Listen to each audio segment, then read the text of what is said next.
Halo semua, selamat datang di channel YouTube aku. Nah, di video kali ini kita akan membahas mengenai mekanisme pelayanan gizi di rumah sakit. Nah, pada video ini saya tidak sendirian. Pada pemaparan materi nanti, saya bersama teman saya, April Susanto Warubu, yang juga akan membantu saya untuk menyampaikan materi. Halo teman-teman, perkenalkan, nama saya April Susanto Warubu dari mahasiswa Institut Kesehatan Sumatera Utara dengan program studi S1 Gizi semester 4. Yap, untuk teman-teman semua, diimbau agar tidak men-skip videonya ya. Soalnya di dalam video akan ada banyak informasi yang sangat menarik dan sangat bermanfaat untuk kita semua. Baik, langsung saja kita masuk ke materi yang pertama, yaitu mekanisme pelayanan gizi rumah sakit rawat inap. Nah, sebelum kita masuk ke videonya, jangan lupa untuk like, comment, share, dan subscribe untuk terus mendukung channel ini. Terima kasih, selamat menyaksikan. Nah, langsung saja kita mulai. Mekanisme pelayanan gizi di rumah sakit dimulai ketika pasien masuk. Ketika pasien masuk, ada dua bentuk perawatan yang akan dijalani oleh pasien, yaitu rawat jalan dan rawat inap. Rawat jalan adalah perawatan yang bisa dilakukan di rumah, namun tetap dalam pengawasan dokter untuk melihat bagaimana perkembangan dari pasien. Selanjutnya, rawat inap. Rawat inap adalah perawatan yang mengharuskan pasien untuk menginap di rumah sakit dengan jangka waktu tertentu, bisa sebentar dan bisa lama tergantung dengan penyakitnya.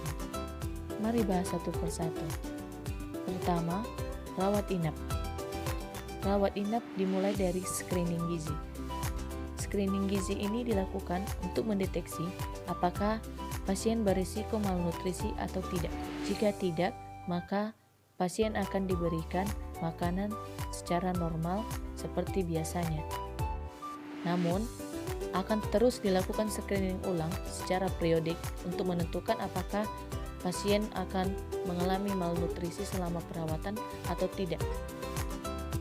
Tahap selanjutnya adalah asesmen gizi, yaitu mencakup kegiatan mengkaji identitas pasien, melakukan pengukuran berat badan dan tinggi badan pasien, menentukan status gizi pasien, mengkaji riwayat makanan pasien, mengkaji kondisi fisik dan klinis pasien, serta mengkaji hasil laboratorium untuk mendukung kondisi penyakit pasien.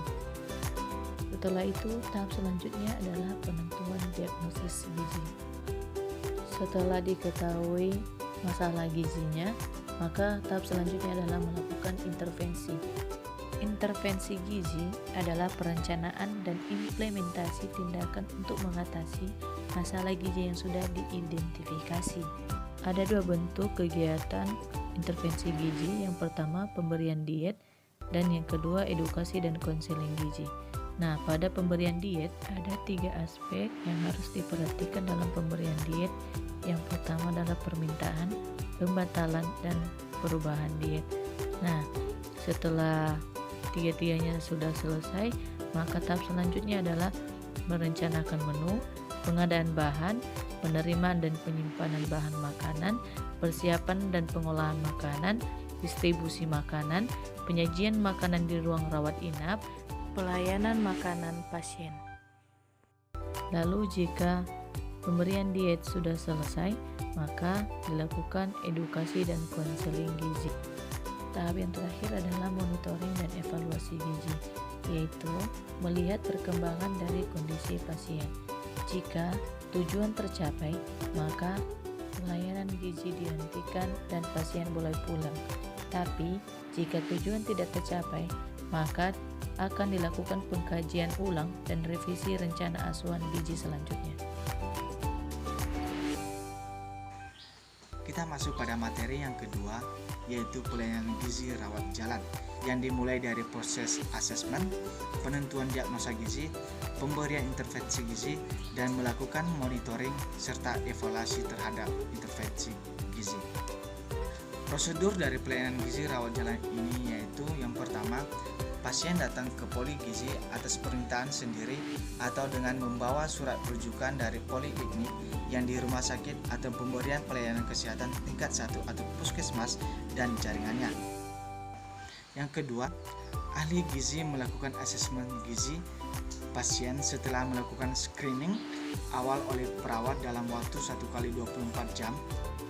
Dan yang ketiga, menentukan diagnosa masalah gizi pasien berdasarkan hasil asesmen awal. Dan yang keempat, memberikan edukasi dan konseling gizi sesuai dengan kondisi pasien sebagai bentuk penyelenggaraan gizi yang diberikan. Dan yang kelima, ahli gizi mencatat hasil konseling gizi pada formulir permintaan konseling gizi dan buku register harian pasien rawat jalan. Baik, demikianlah materi yang saya sampaikan.